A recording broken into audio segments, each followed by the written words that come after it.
This isn't your typical supervillain story.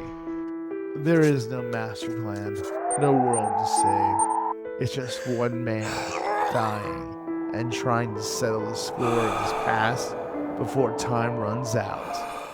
Stick around, because if you thought the Vulture was just a throwaway villain, this story just might change your mind. This is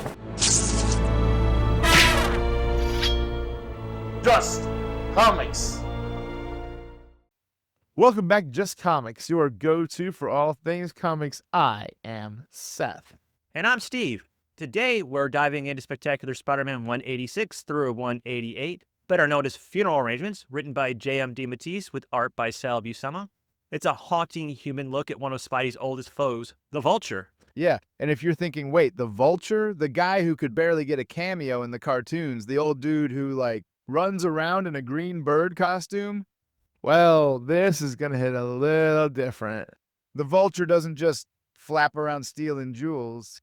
Adrian Toomes is having what I guess we would generously call a late-life crisis. And speaking of things hitting different, please hit that like button so Steve doesn't have a YouTube crisis. Gee, Seth, thanks.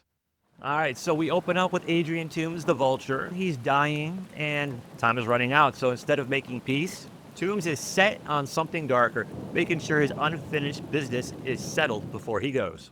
Yeah, so instead of writing his memoir, Adopt a Cat, or changing his hairstyle, he decides to drop a guy off a rooftop because nothing says accepting death with dignity like throwing someone off a rooftop.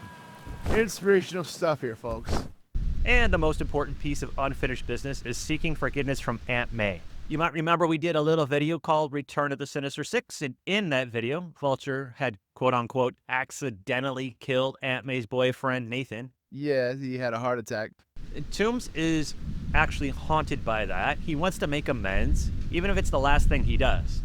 Apparently, Nathan and Toomes were actually really good friends. Vulture's trying to make right, and he's, criminally insane, so instead of getting a Hallmark card and professing his undying apologies, he's just pleading with Aunt May to forgive him, and he's not doing it the right way. No, he's not. The second time he's trying to apologize, he brings a gun. I know, right? But this time Peter is there, and he's at the end of his web. The Vulture. Here, in my aunt's house. No more wall between Spider-Man and Peter Parker. But there's gotta be a wall. There's got to be! After Peter decides to take matters into his own hands, Aunt May calls the police and then goes downstairs. She's just tired, worn out, stressed, and Vulture looks up, and she's holding a gun. The gun that Vulture stormed in with. So Aunt May's got the courage, but Vulture's got the upper hand. When she threatens him with his own gun, he knows he can't risk getting caught. And with the cops closing in, he's looking for a way out. So he takes Peter hostage. He needs to escape with someone who will guarantee his safe getaway. Yeah, and here's the kicker. Vulture doesn't kill Peter. Not because he's being nice. No. Fact is, if you weren't May Parker's nephew, I'd have snapped your neck like a twig and throw your dead body out in the rain. And I wouldn't lose any sleep over it. Believe me, I've got plenty of blood on my hands. A little more won't make any difference. But you are her nephew, and I'd sooner die here and now than do anything else to hurt the people Nathan Lubensky loved. Why is it I don't believe you? And Peter, he's not just sitting there, he's thinking on his feet. Peter finds the body of another victim that Vulture killed. Yeah, and just like that, Peter knows what he has to do. It's not about surviving anymore. It's about stopping Vulture before more lives are taken. So Peter does what any sane, rational person would do in this situation. He jumps out the freaking window. No hesitation, just jumps out. And Vulture's freaking out because Peter just jumped to his death. And who should swing in but Spider-Man? Now, I kind of wonder, Steve, what would happen if, right then and there, Spider-Man pulled up his mask and said, "You're still going to kill me even though I'm Peter Parker?" I don't think the story would have played out that way. So He would have still worried that the Vulture would go after his loved ones for revenge, because even though Peter Parker and Aunt May have never caused the Vulture any harm, he wants Spider-Man dead, because in his mind, Spider-Man's caused him a great deal of harm. So because the Vulture is, again, criminally insane, that would overtake his need from Aunt May. Essentially, yeah. That makes sense. So it's a fight of desperation at this point. Vulture's fighting for his life. Spider-Man's fighting to save anyone else from Vulture's rage. The battle isn't just physical. It's about survival. It's about fear now. It's about chaos.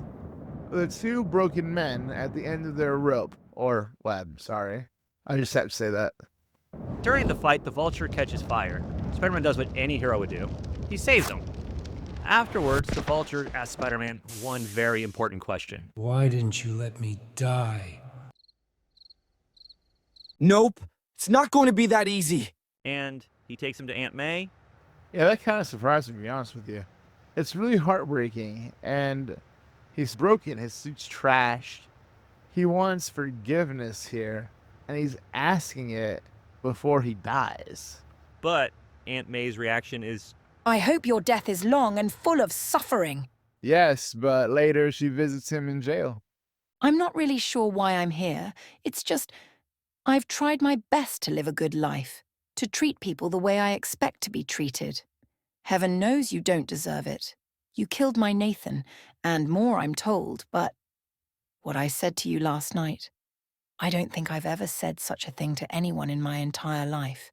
It's not right. If I descend to your level, what I'm trying to say is, you haven't got long in this world. Maybe I don't either. And I'm not going to waste what precious time I have left in hating you. As for forgiveness for what you've done, that's between you and God. Now, this isn't a story about vengeance. It's a story about closure, about aging, about grief, and about that slim, painful possibility of redemption. it's really the writing of GM DeMatteis. He's not just telling a villain story here. He's pulling us into the depths of human fear, guilt, loss, a weight of mortality. But before we discuss all of that, I have to ask you, were you okay with all the narration boxes in this story? Well, they didn't take up entire pages, so yeah, and he let the art actually tell the story, which I loved. That's something I definitely want to be getting with you here in a moment, but for me, this was inner dialogue, not narration. Oh, definitely.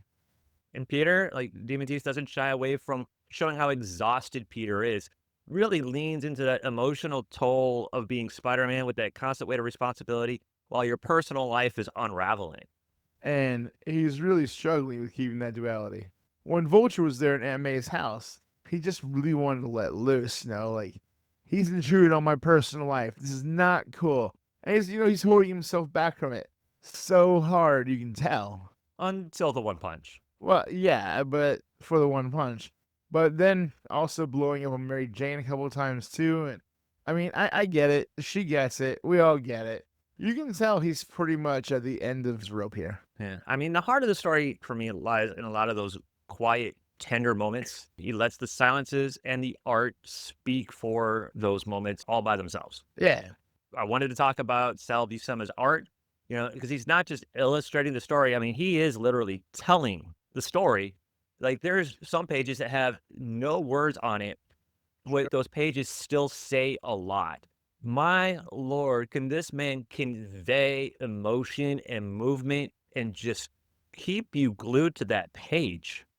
Yeah, I really like the fight between Spider-Man and Vulture. When they're flying up high, how the city kept growing smaller and smaller as they got higher and higher. You can feel that. You can see that in the art. It's great. He draws Toomes like a guy who's already halfway gone, gaunt, shadowed. So, yeah, this was Funeral Arrangements. It's a hidden gem. It's a gut punch. 3 issues and still somehow about a bird guy. What did you think? Does this arc deserve more love? Should Toomes get a sad indie movie adaptation? And on that note, please do all the YouTube things. Like, share, comment, and subscribe. Yeah, and that girl by herself in the bookstore? maybe go over and suggest she watches our videos. Like, she looks way too serious. She needs a laugh. Make her laugh. And if you make a girl laugh, she'll fall in love with you. Also, if you make a guy laugh, he'll fall in love with you. Either way, make someone fall in love with you by making them laugh by watching our videos. All right, guys, take care wherever you're at. And we'll see you next time on Just Comics.